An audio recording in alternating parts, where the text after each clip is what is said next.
मराठी माणूस अशा व्यक्तींवर थुंकतो जो बाळासाहेबांची विटंबना करतो.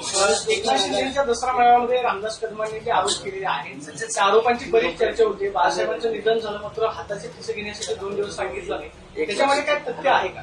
एक लक्षात घ्या, रामदास कदम हा कधीच भरोशाचा माणूस नव्हता. खरं म्हणजे त्यांनी उद्धव ठाकरे साहेबांचं फोटो लावून रोज पूजा केली पाहिजे. कोकणामध्ये विधानसभेची निवडणूक हरल्यावर माननीय उद्धव साहेबांनी त्यांना 2 वेळा विधान परिषदेवर पाठवलं. 2 वेळा. असं कुठल्या पक्षात होतं का? हा, त्यांना 2 लोकांना विधान परिषदेवर पाठवायला पक्षाचा विरोध होता. 2 लोकांना विधान परिषदेवर सातत्यानं पाठवायला आमच्या पक्षामध्ये विरोध होता. त्यातले एक रामदास कदम आणि दुसरा नीलम गोरे.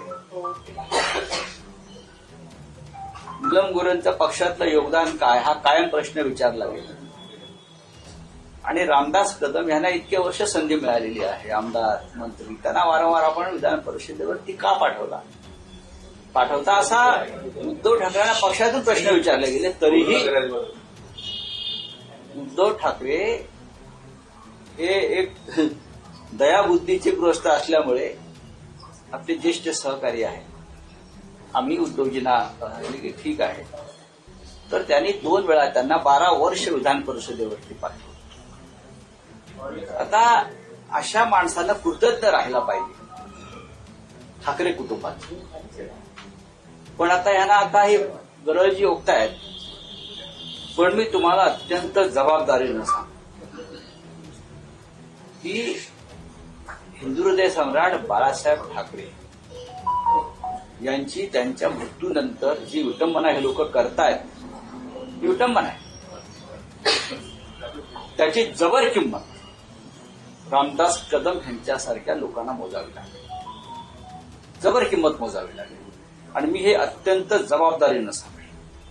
मग ही किंमत कोणत्याही प्रकारची असेल, कायदेशीर असेल, भावनिक असेल, नीतीची असेल, पण यांना जबर किंमत. बाळासाहेब ठाकरेंच्या संदर्भात तुम्ही अशा प्रकारची विधानं करताय, तुम्हाला लाजा वाटल्या पाहिजे. त्या संपूर्ण घटनाक्रम जे सांगतात, मी तिथे उपस्थित आहे. शेवटच्या 8 दिवस साहेबांचा जो क्रिटिकल काळ होता, मी तिथे उपस्थित होतो पूर्ण काळ. शेवटच्या क्षणापर्यंत माझ्यासारखा माणूस तिकडे उपस्थित होता. ते कुठे होते?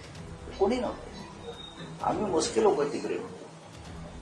आम्हाला माहिती आहे काय अवस्था होती आमची, काय सगळ्यांची परिस्थिती. आणि तुम्ही त्याचा आता या प्रकारे फक्त उद्धव ठाकरे यांना बदनाम करण्यासाठी तुम्ही माननीय बाळासाहेब ठाकरे यांच्या मृत्यूची, त्यांच्या मृतदेहाची विटंबना करण्यापर्यंत तुमची मजलगिरी असेल, तर तुम्हाला याची जबर किंमत मोजावी लागेल.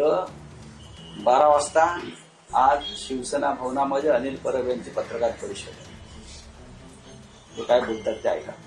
कायदेशीर म्हणजे तुम्ही अनिल परब यांची एक महत्वाची पत्रकार परिषद या संदर्भात आहे. सर्व प्रकारची किंमत त्यांना मोजावी लागेल.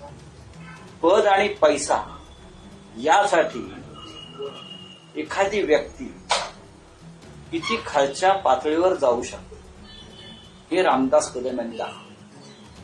रामदास कदम हे नक्कीच पक्षामध्ये अनेक वर्ष त्यांनी काम केलं.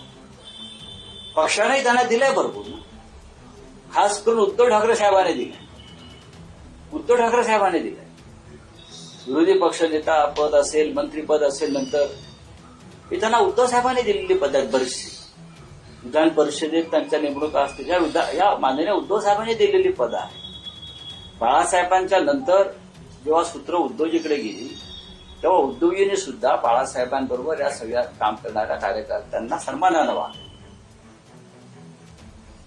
आणि अशा वेळेला तुम्ही फक्त टाळ्या मिळवण्यासाठी, पण त्यांना टाळ्या नाही मिळाल्या. महाराष्ट्र थुकतोय त्यांच्या. मराठी माणूस अशा व्यक्तींवर थुंकतो जो बाळासाहेबांची विटंबना करतो त्यांच्याबद्दल. आम्ही पाहू ना, आम्ही जिवंत आहोत अजून, आम्ही जिवंत आहोत अजून, आम्ही बघू काय करायचं.